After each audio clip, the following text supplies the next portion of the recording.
सर्दी का मौसम था। हड्डियों को कँपकपा देने वाली ठंड शुरू थी। ऑफिस के काम कल ही निपट गया। दिल्ली से उसका मसूरी आना सार्थक हो गया। बॉस निश्चित ही उससे खुश हो जाएंगे। श्रीनिवासन खुद को काफी हल्का महसूस कर रहा था। माता पिता की वह इकलौती संतान था। उसके अलावा 2 छोटी बहनें थीं। पिता नौकरी से रिटायर थे। बेटा होने के नाते घर की जिम्मेदारी उसे ही निभानी थी। वह बचपन से ही महत्वाकांक्षी रहा था। मल्टीनेशनल कंपनी में उसे जॉब पढ़ाई खत्म करते ही मिल गई। आकर्षक व्यक्तित्व का मालिक तो वह था ही, बोलने में भी उसका जवाब नहीं था। लोग जल्दी ही उससे प्रभावित हो जाते थे। कई लड़कियों ने उसे दोस्ती करने की कोशिश की, लेकिन अभी वह इन सब पचड़ों में नहीं पड़ना चाहता था। श्रीनिवास ने सोचा था मसूरी से उसे 2 दिन लग जाएंगे, लेकिन यहाँ तो 1 दिन में ही सारा काम निपट गया। क्यों न मसूरी घूमा जाए। श्रीनिवासन मजे के गरम कंबल में सो गया। अगले दिन वह मसूरी के माल रोड पर खड़ा था, लेकिन पता चला आज यहाँ टैक्सी की हड़ताल है। ओह, इस हड़ताल को भी आज होना था। श्रीनिवासन अभी सोच ही रहा था कि एक टैक्सी वाला उसके पास कानों में फुसफुसाया, साहब कहाँ जाना है? अरे भाई, मसूरी घूमना है, लेकिन इस हड़ताल को भी आज होना था। कोई दिक्कत नहीं साहब, अपनी टैक्सी है ना। इस हड़ताल के चक्कर में अपनी वाट लग जाती। सर जी, हम आपको घुमाने ले चलते हैं, लेकिन आज आपको इन मैडम के साथ टैक्सी शेयर करनी होगी। ये भी मसूरी घूमना चाहती है। आपको कोई दिक्कत तो नहीं? ड्राइवर बोला। कोई चारा भी तो नहीं। चलो, कहाँ है टैक्सी? ड्राइवर कुछ दूर खड़ी टैक्सी के पास खड़ी लड़की की ओर इशारा किया। श्रीनिवासन ड्राइवर के साथ चल पड़ा। हेलो, मैं श्रीनिवासन दिल्ली से। हेलो, मैं मनामी लखनऊ से। मैडम, आज मसूरी में हम 2 अनजानों को टैक्सी शेयर करना है। आप कंफर्टेबल तो रहेगी ना? थोड़ा अनकंफर्टेबल लग तो रहा है, पर इट्स ओके। इतने छोटे से परिचय के साथ गाड़ी में बैठते ही ड्राइवर ने बताया, सर, मसूरी से लगभग 30 किलोमीटर दूर टिहरी वाली रोड पर शांत और खूबसूरत जगह धनोटी है। आज सुबह से ही वहाँ बर्फबारी हो रही है। क्या आप लोग वहाँ जाकर बर्फ का मजा लेना चाहेंगे? एक प्रश्नवाचक निगाह मनामी पर डाली तो उसकी निगाह मेरी तरफ थी। दोनों की मौन स्वीकृति से ही मैंने ड्राइवर को धनोटी चलने को हाँ कह दिया। गूगल से ही थोड़ा बहुत मसूरी और धनोटी के बारे में जाना था। आज प्रत्यक्ष रूप से देखने का पहली बार मौका मिला है। मन बहुत ही कौतूहल से भरा था। खूबसूरत घुमावदार पहाड़ियाँ, रास्ते पर टैक्सी दौड़ रही थी। एक एक पहाड़ की चढ़ाई वाला रास्ता बहुत रोमांचकारी लग रहा था। बगल में बैठी मनामी को लेकर मेरे मन में कई सवाल उठ रहे थे। मन हो रहा था कि पूछें कि यहाँ किस सिलसिले में आई हो, अकेली क्यों हो, लेकिन किसी अनजान लड़की को एकाएक यह सब पूछने की हिम्मत नहीं जुटा पा रहा था।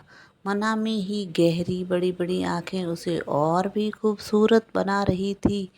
न चाहते हुए भी जैसे नजरें बार बार उसकी तरफ उठ आती। मैं और मनामी बीच बीच में थोड़ा बातें करते हुए मसूरी के अनुपम सौंदर्य को निहार रहे थे।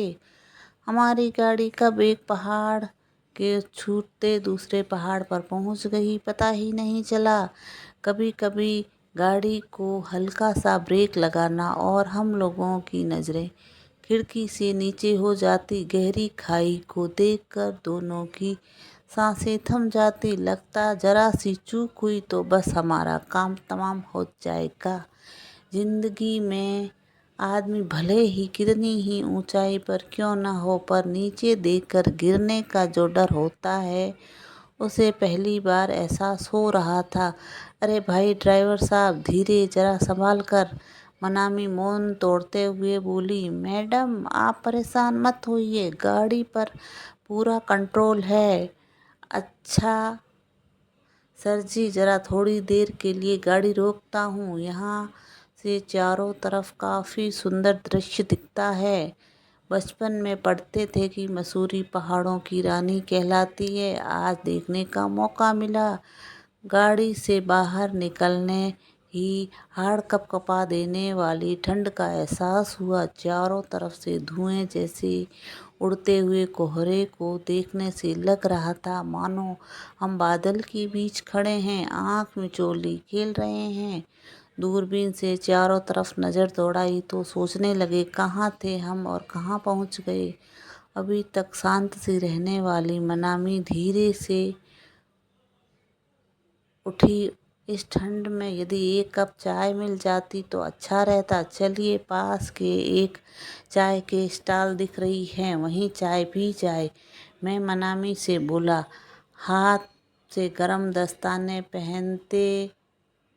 हाथ में गरम गरम दस्ताने पहनने के बावजूद चाय के प्याले से थोड़ी गर्माहट काफ़ी सुकून दे रही थी। मसूरी के अप्रतिम सौंदर्य को अपने कैमरों में कैद कर जैसे ही हमारी गाड़ी धनोटी पहुंची तो हमारी बर्फबारी देखने की आकुलता बढ़ने लगी। चारों तरफ देवदार के ऊंचे ऊंचे पेड़ दिखते जो बर्फ से आच्छादित थे। पहाड़ों में ऐसा लगता जैसे किसी ने सफ़ेद चादर ओढ़ दी थी। पहाड़ एकदम सफ़ेद लग रहे थे। पहाड़ों की ढलान पर काफ़ी फिसलन होती है। बर्फ़ गिरने की वजह से साफ साफ नहीं दिखाई देता। कुछ देर में ऐसा लगने लगा जैसे पहाड़ों को प्रकृति ने सफ़ेद रंग से रंग दिया। देवदार के वृक्ष ऊपर बर्फ पड़ी मोतियों की तरह अप्रतिम आभा लग रही थी। गाड़ी के नीचे उतरकर मैं और मनामी भी गिरते हुए बर्फ का भरपूर आनंद ले रहे थे। आसपास अन्य पर्यटकों को भी बर्फ में खेलते हुए देखकर बड़ा मज़ा आ रहा था। सर, आज यहाँ से वापस लौटना नामुमकिन नहीं होगा। आप लोगों को किसी गेस्ट हाउस में रुकना पड़ेगा, टैक्सी ड्राइवर ने हमें सलाह दी। चलो, यह भी अच्छा है, यहाँ की ये प्राकृतिक सौंदर्य को और अच्छी तरह एंजॉय करेंगे। ऐसा सोचकर मैं और मनामी गेस्ट हाउस बुक करने के लिए चल पड़े। वहाँ केवल एक कमरा खाली था। अचानक बर्फबारी बढ़ गई। आप दोनों को एक ही रूम शेयर करना पड़ेगा, ड्राइवर ने कहा। क्या रूम? एक रूम? दोनों की निगाहें प्रश्न भरी हो गई, एक दूसरे पर टिक गई। कोई और रास्ता न देकर अपना सामान गेस्ट हाउस के रूम में चले। वहाँ एक कमरा खाली पड़ा था, डबल बेड लगा हुआ था।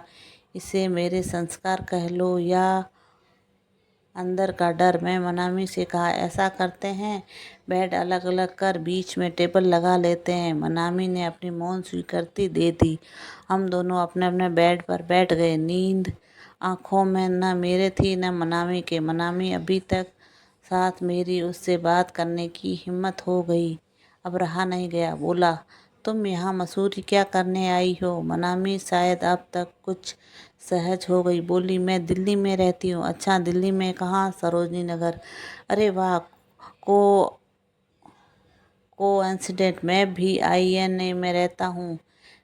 मैंने हाल ही में पढ़ाई कंप्लीट की तो वो छोटी बहनें पापा रहे नहीं, मम्मी के कंधों पर ही अब बहनों का भार है। सोचती थी जैसे ही पढ़ाई पूरी हो जाएगी मम्मी का भार कम करने की कोशिश करूँगी, लेकिन लगता है अभी वह वक्त नहीं आया।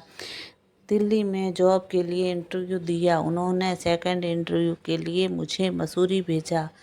जैसे ही मेरा सिलेक्शन हो जाता, लेकिन कंपनी के टर्म एंड कंडीशन मुझे ठीक नहीं लगे रहे। समझ नहीं आ रहा क्या करूं।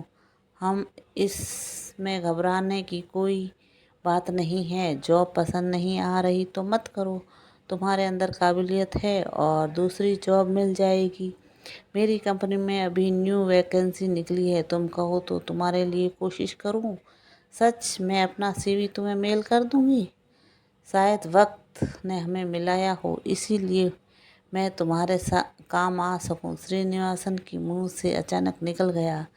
मनामी ने एक नज़र श्रीकांत की तरफ फेरी, फिर मुस्कुराकर निगाहें झुका ले। श्रीनिवासन का मन हुआ कि ठंड के कपकपाते हुए मनामी के हाथों में अपने हाथ ले, लेकिन मनामी कुछ गलत ना समझ ले, यह सोचकर रुक गया। फिर सोचते हुए वह कमरे के बाहर चला गया। सर्द भरी रात, बाहर गेस्ट हाउस की छत पर गिरते बर्फ से टपकने वाली आवाज़ अभी भी आ रही थी। मनामी ठंड से सिकुड़ रही थी। तभी कॉफ़ी का एक कप बढ़ाते हुए श्रीनिवासन ने कहा, यह लीजिए कॉफ़ी, गरम और कड़क। तभी दोनों के हाथ का पहला हल्का सा स्पर्श हुआ। पूरा शरीर सिहर उठा। एक बार फिर दोनों की नज़रें टकरा गई। पूरे सफ़र के बाद अभी पहली बार पूरी तरह मनामी की तरफ देखा तो देखता ही रह गया। कब से मैं मनामी को देख रहा था पता ही नहीं चला। फिर मौन स्वीकृति से थोड़ी आगोश में समा गए। दोनों की सांसों की गर्माहट बाहर की ठंडक से राहत महसूस करने लगी। इसी बीच मैं और मनामी एक दूसरे में पूरी तरह समर्पित हो गए।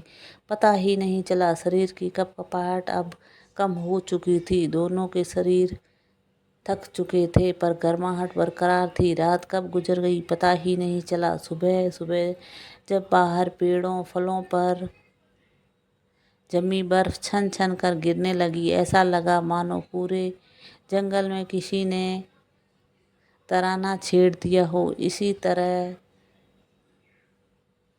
हल्की आवाज़ें से दोनों जागे। तब मन में एक अतिरिक्त आनंद और शरीर को नई ऊर्जा आ चुकी थी। मन में कोई अपराध बोध, न कुछ जानने की इच्छा, बस एक मौन के साथ फिर मैं और मनामी एक साथ चल दिए। कहानी में इतना ही। Bye bye.